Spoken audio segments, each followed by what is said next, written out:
Oktobar je mjesec kada mnoge kulture završavaju svoju vegetaciju, ali ovo je mjesec sjetve i sadnje. Ukoliko vremenski uslovi posluže, moći će se svašta odraditi. Ali pazite na to i pratite vremensku prognozu, jer neki uslovi baš i nisu pogodni za određene radnje kao nekad.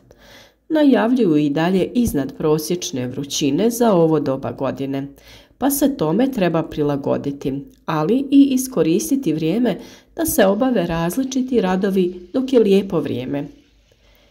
Redovno sa vama dijelimo savjete o radovima u vrtu i voćnjaku, pa bi preporučili da redovno pratite savjete koji su prilagođeni ovim uslovima koji su se promijenili i kalendar radova više nije isti.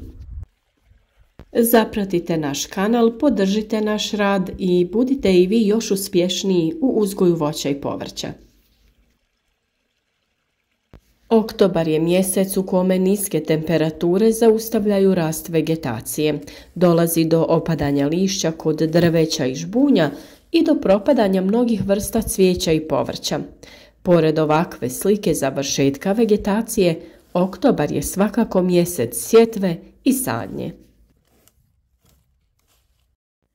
U bašti se uklanjaju biljni ostaci povrtnih biljaka. Ostatke biljaka krompira i paradajza uklonite zasebno od drugih biljaka i ne stavljajte njih u kompost, jer su ostaci ovih povrtnica prepuni spora plamenjače i predstavljaju izvor zaraze za sljedeću godinu. Radovi u bašti u ovom razdoblju i dalje su mnogobrojni i treba ih obavljati na vrijeme. Ostatke biljaka patliđana uklonite sa korijenom i nakon što se prosuše spalite ih. Razlog ovom postupku je što puževi obožavaju da polažu jaja neposredno uz korijen patliđana i sljedeće godine onda imamo invaziju puževa sa mjesta gdje smo odložili biljke patliđana sa korijenom. O toj temi imate poseban video savjet na našem kanalu. Sve ostale biljne ostatke odložite u kompostište. O pripremi kompostišta i pravilnom obavljanju kompostiranja imate poseban video. Sada je vrijeme da prevrnete sadržaj u kompostištu, premjestite sa jedne hrpe na drugu, te nastavite proces dodajući ostatke biljaka i svega što je razgradivo i korisno. Vrlo je važno da redovno miješate, to jest prevrćete sadržaj u kompostištu. U srednjem odjeljku mi već imamo kompost koji će na proljeće biti odlično hranjivo za sve biljke koje ćemo sijati i saditi.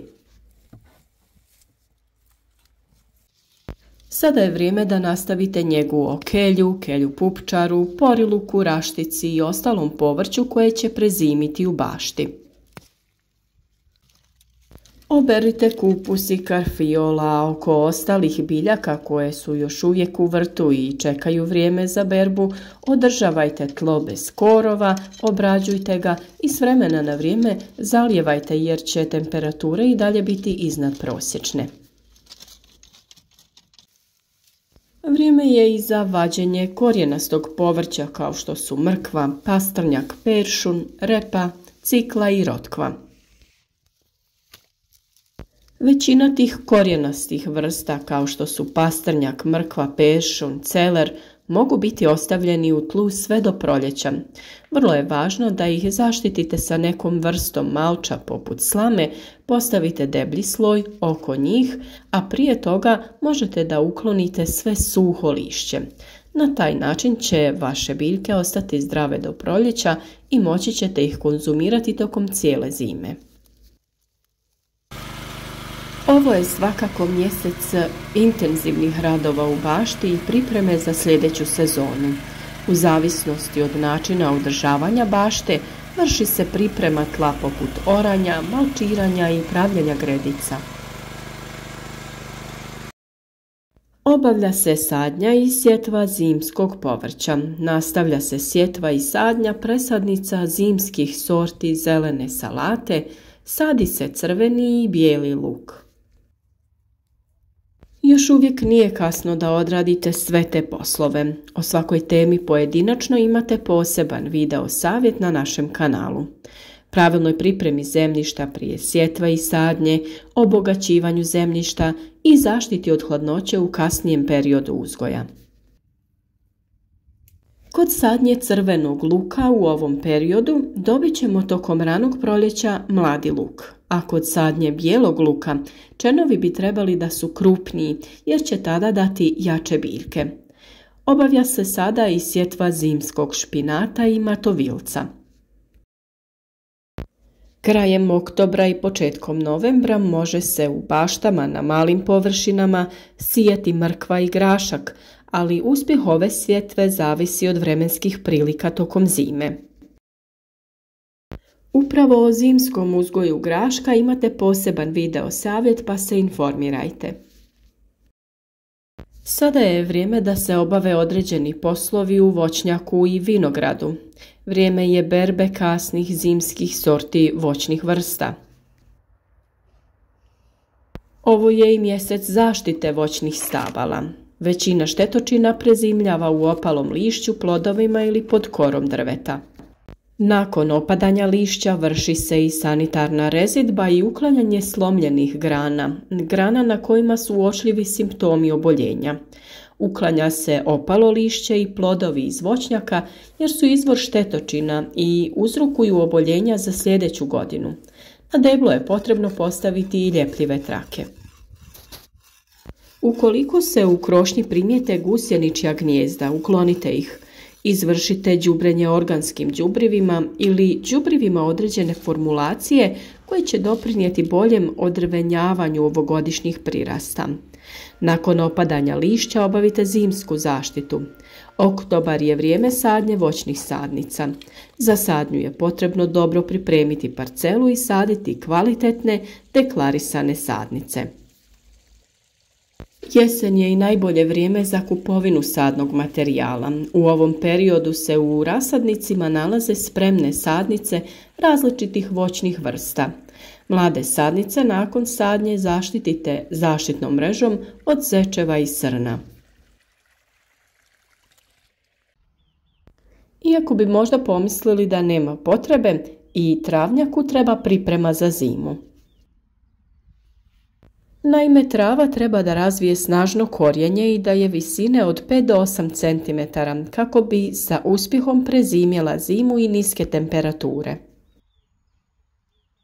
Ukoliko su u travnjaku prisutna ćelava mjesta, to jest prazna mjesta, posljednji je trenutak da se posije sjeme koje će na proljeće popuniti praznine. Sa travnjaka uklonite opalo lišće jer će slojevi lišća zadržavati vlagu i izazvati propadanje travnjaka.